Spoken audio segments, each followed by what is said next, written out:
მოცემულია ასეთი ამოცანა. გლუ ჰორიზონტალური ზედაპირის მქონე მაგიდაზე მოთავსებულია ორი ბურთულა M მასის, 3 M მასის. 3 M მასის ბურთულა V სიჩქარით ეჯახება M მასის უძრავ ბურთულას. სიკლურის გამო ეს მოძრაობა ბურთულისა იქნებოდა თანაბარი ხახუნის ადგილი არ ექნებოდა. ბურთულაზე, დიდ ბურთულაზე მოქმედი ძალები ნაჩვენები არის. სიმძიმის ზალა, რეაქციის ზალა, როგორც აღნიშნე ხახუნი არ არის, ამიტომ ეს ორი ზალა ერთმანეთს აბათილებს რა. მოცემული ბურთულა მუდმივი სიჩქარით მოძრაობს პატარა ბურთულის შეჯახებამდე. იწყება ბურთულების ურთიერთქმედება.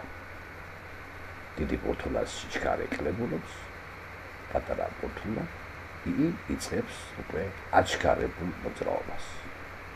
პროცესი მანამ გაგრძელდება, სადაც სანამ დიდი ბურთულას სიჩქარე შემცირებისას არ გაუტოლდება პატარა ბურთულას მიერ აღმავლობით თანდათან ზრდაც სიჩქარეს. მოკლედ ისინი შემდეგ იმოძრავებენ თანაბრად ერთდაიგივე სიჩქარით, მაგრამ მიზეზი ამისა, მოგითხრათ, სიმართლე ჯერ კიდევ არ მიგთქვამს.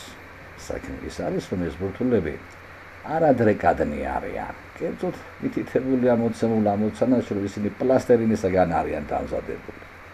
ანუ ისინი ერთმანეთს შეერწყმენ. მოკლედ ასეთ დაჯახებას არადრეკად დაჯახებას უწოდებენ. უნდა განვასხვაოთ დაჯახებები ერთმანეთისაგან არსებობს არადრეკადი, რომელიც ამ შემთხვევაში ჩვენ გვქონდა სისტემები ერწყმიან ერთმანეთს, ისინი ერთობლივად მოძრაობენ და არსებობს დრეკად დაჯახებას, როდესაც დაჯახების შედეგად ბურთულები ერთმანეთს შორდებიან. ეს ორი მოვლენა აბსოლუტურად განსხვავდება ერთმანეთისაგან განსაკუთრებით ენერგიის, მექანიკური ენერგიის შენახვის თვალსაზრისით. ჩვენ ამ შემთხვევაში ვიხილავთ ბურთულების არადრეკად დაჯახებას. მოცემულია სიჩქარე მძიმე ბურთულისა. მასაც ცნობილია, მათ შორის კავშირი არსებობს 3 M. მეკითხებიან სისტემის საბოლოო სიჩქარეს. სოთაშორის დასრულია შედარებით უფრო რთული კითხვა. მეკითხებიან, ხომ არა მოხდა მექანიკური ენერგიის ცვლილება ამ დაჯახების დროს და თუ მოხდა რა ნაწილი გადაიზარდა შინაგან ენერგიად საწყისი მექანიკური ენერგიისა. აი ეს კითხვა არის დასმული ამ შემთხვევაში. ამ კითხვას ოდნავ შემდეგ გავცეთ პასუხი. რა შეეხება სიჩქარის განსასაზღვრად კი ჩვენ უნდა ვისარგებლოთ ეგრეთ წოდებული იმპულსის მუდმივობის კანონით, რომელიც განსაკუთრებით კარგად მუშაობს ბურთულების შეჯახებისას და გირჩევთ თუ სადმე წააწყდებით ამოცანას შეჯახების თაობაზე, ყოველთვის გახსოვდეთ, რომ აქ აუცილებლად დაგეხმარებათ იმპულსის მუდმივობის კანონი. რაც რაში მდგომარეობს, რომ სისტემის იმპულსი უცვლელი რჩება ნებისმიერი ურთიერთქმედებისას. ოღონდ ეს სისტემა უნდა შესდგებოდნენ, ასე ვთქვათ, ჩაკეტილი უნდა იყოს სისტემა, ანუ სისტემაში სხეული მხოლოდ ერთმანეთთან უნდა ურთიერთქმედებს. ჩვენი სისტემა ამ შემთხვევაში ორი ბურთულასგან შემდგარი სისტემა, მაგიდა ამ სხეულების სიჩქარის ცვლილებაში მონაწილეობას არ ღებულობს. საწყისი იმპულსის სისტემისა არის მხოლოდ და მხოლოდ მძიმე ბურთულას იმპულსი. იმპულსი განისაზღვრება მოგეხსენებათ მასისა და სიჩქარის ნაბრალით, იგი ვექტორული სიდიდეა. ასე რომ სისტემის საწყისი იმპულსი P1 ვექტორი აღნიშნოთ, იგი უნდა ტოლიყოს მასა 3 M გამრავლებული მის სიჩქარეზე. დამატებული მეორეს მე მაინც დავწერო, რომ მეორე ბურთულას იმპულსი ნულის ტოლია. დაჯახების შემდეგ სისტემა თლიანად 4 მასისაგან შედგება 4 ემისაგან. იგი ერთობლივად მოძრაობს. ამიტომ ერთიან სხეულად ჩავთვალოთ, რის გამოც სისტემის იმპულსი ორი ვექტორი 4 ემჯერ ახალი ვექტორის ტოლი იქნება. იმპულსის მოდულების კანონის თანახმად ეს იმპულსები შეჯახებამდე და შეჯახების შემდეგ ერთმანეთის ტოლია. ვექტორული ტოლობა არის. მე შეიცვალოს იგი სკალარული ტოლობით, არ არის ძნელი იმის დადგენაზე, რაც ვექტორები ერთაგი მართულების არიან, მათი მოდულებიც ტოლია, ანუ 3 4 ტოლია, აქედან კი საბოლოო სიჩქარე სისტემისა ვერ განისაზღვრება როგორც 3/4 პირველი ბურთულას სიჩქარისა. 75% არის მხოლოდ სისტემის საბოლოო სიჩქარის საწყისი სიჩქარიდან. მოდი როგორც ვთქვით, გავართულოთ ამოცანა და რა მოხდა შეჯახების დროს. რა მოვიდა მექანიკურ ენერგიას ხომარ შეცვლილა. ამიტომ მოდი ავიღოთ სისტემის საწყისი სრული ენერგია მექანიკური შეჯახებამდე, დაჯახებამდე. სრული მექანიკური ენერგია მოგეხსენებათ კინეტიკური და პოტენციური ენერგიის ჯამია. პოტენციური ენერგიებისათვის მოდი ჩვენ ნულოვანი დონე ამ მაგიდის ზედაპირს დავუკავშიროთ, ამიტომ პოტენციური ენერგიად ამ შემთხვევაში ნულს ჩავთვლით, არა გვაქვს, არ იცვლება ნულოვანი. დაგვრჩა ხოლმე სისტემისათვის მარტო მექანიკური ენერგია. საწყისი მექანიკური ენერგია იგი კინეტიკური ენერგიის ტოლია მხოლოდ და მხოლოდ სისტემისა. ერთით აღნიშნოთ. ეს ენერგია გააჩნია მხოლოდ და მხოლოდ მძიმე ბურთულას. გაიხსენეთ ფორმულას კინეტიკური ენერგიისას, ნიშნულში ორიანით, რიცხვებში კი მასის ნამრავლი 3m. გვაქვს ამ შემთხვევაში გავრავლებული სიჩქარის კვადრატზე, v კვადრატზე. ეს არის პირველი სხეულის კინეტიკური ენერგია. როგორც აღნიშნეთ, მეორეს არც კი გააჩნია ეს ენერგია, ჩვენ მაინც დავწეროთ, რომ იგი ნულის ტოლია. განვიხილოთ სისტემის მექანიკური ენერგია დაჯახების შემდეგ. კინეტიკური და პოტენციური ენერგიების ჯამი. იგი შედგება მხოლოდ ერთი, ასე ვთქვათ, 4 მასის მქონე სხეულისაგან. ამიტომ კინეტიკური ენერგიის ფორმულას ექნება ასეთი სახე. ნიშნულში ისეულიანი, არასოდეს ვერ გავიწყდეს, მასა 4 m გამრავლებული უკვე სიჩქარეზე, ანუ ამ შემთხვევაში ჩვენთან დიდი v-ს კვადრატზე. ეს არის მეორე, ანუ უფრო სწორად სისტემის საბოლოო მექანიკური ენერგია. შევცვალოთ ეს v ჩვენ საწყისი v-სიჩქარით, როგორც აქვს. ჩავატაროთ პატარა არითმეტიკა, ასე ვთქვათ, და 4m გამრავლებული კვადრატი, აი ამ სიჩქარისა, 9 v კვადრატი შეთანხმებული 16-დან. ის კი არის ისე და ისე ის უდრტუნელი ორიანი, რომელიც ყოველთვის გვახსოვდეს. ჩავატაროთ ეს ოპერაციაც, აქ შეკვეცა, აქ 4-იანი ჩამოვახდენ, ნიშნულში დაგვიჯდება უკვე 8-იანი. რიცხვებში კი დაგვიჯდა რა? 9m v კვადრატი. საბოლოო ენერგია სისტემისა მექანიკური ხაზგასმით არის აი ეს. ნახოთ ცვლილება. ენერგიების აცვლილება, ყოველთვის უნდა გახსოვდეთ, ეს არის როგორც საბოლოო მნიშვნელობას მოცემული სიდიდისას გამოკლებული საწყისი.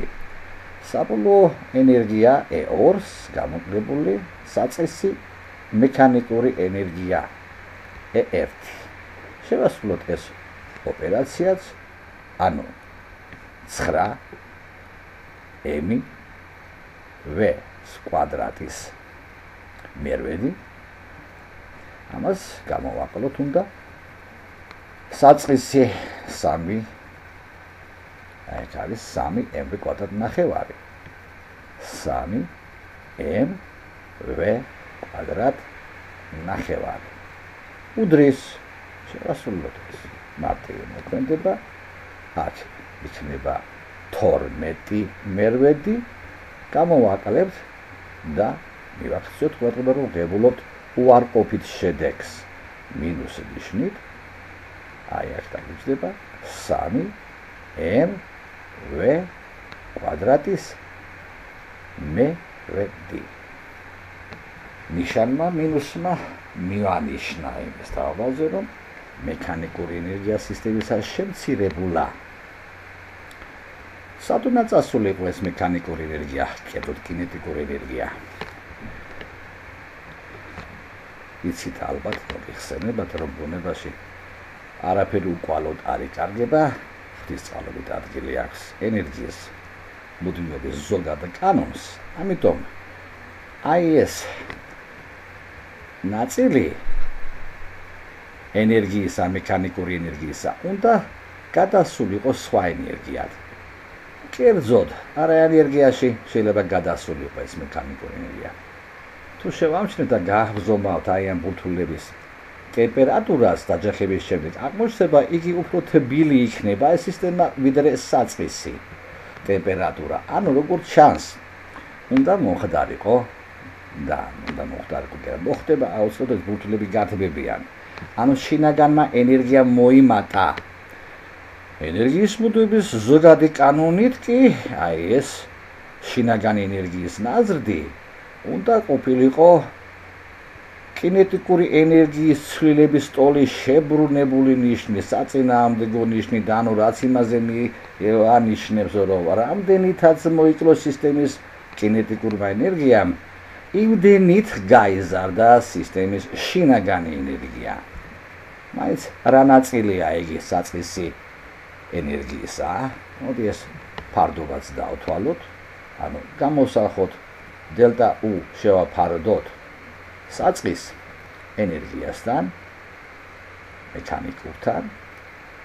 ჩავსვათ აი ეს მნიშვნელობები, რაც მივიღეთ ჩვენ. ანუ დელტა U-ს ადგილას ჩავსვამთ ჩვენ 3mv კვადრატის მერვედს. ეს მინუსები რუსად გადაიქცევიან და აი ამას ჩვენ გავყოფთ, მოდი ასე ჩავწეროთ აი ეს გაყოფის ნიშანი, გავყოფთ საწყის ენერგიაზე სისტემისა 3mv კვადრატის ნახევარი. რა დარჩა ამ ოპერაციის შესრულების დროს ჩვენ მივიღეთ, რომ ეს ფარდობა არის 1/4 ტოლი. ანუ საწყისი მექანიკური ენერგიის 1/4 ნაწილი გარდაიქმნა სისტემის შინაგან ენერგიად. გვისვება ის, რომ მაგიდასთან ხახუნი არ იყო, მაგიდამ ენერგია არ წაიყო, არც ჰაერთან მოხდა ცვლილება, გარემოწეს სიცემას არ მოხდა ენერგიის ცვლილება. ანუ ჩვენ ჩავთვალეთ, რომ ამ შემთხვევაში ეს დანაკარგი, ასე ვთქვათ, ბრჭყალებში მექანიკური ენერგიისა გადაიზარდა პირდაპირ მხოლოდ და მხოლოდ შინაგან ენერგიაში. ანუ ბურთულები ერთი რომ დეფორმირდნენ და ამ დეფორმაციაზე წავიდოდა ენერგია, ამასთან ტემპერატურაც მოიმატებდა. ანუ შინაგან ენერგიასთან მოხდა ორი ფაქტორის გამო. დეფორმირდნენ ბურთულები, შეიცვალა მოლეკულების განლაგება მათში, პოტენციურ ენერგიას მოხმარდა გარკვეული ნაწილი მოლეკულების ურთიერთქმედებისას და ნაწილი კი მოხმარდა გათბობას, ანუ მოლეკულების კინეტიკური ენერგიის გაზრდას. 25% ხო, თურმე ეს შეესაბამება 25%-ს საწყისი მექანიკური ენერგიიდან რამდენი გადავიდა შინაგან ენერგიაში.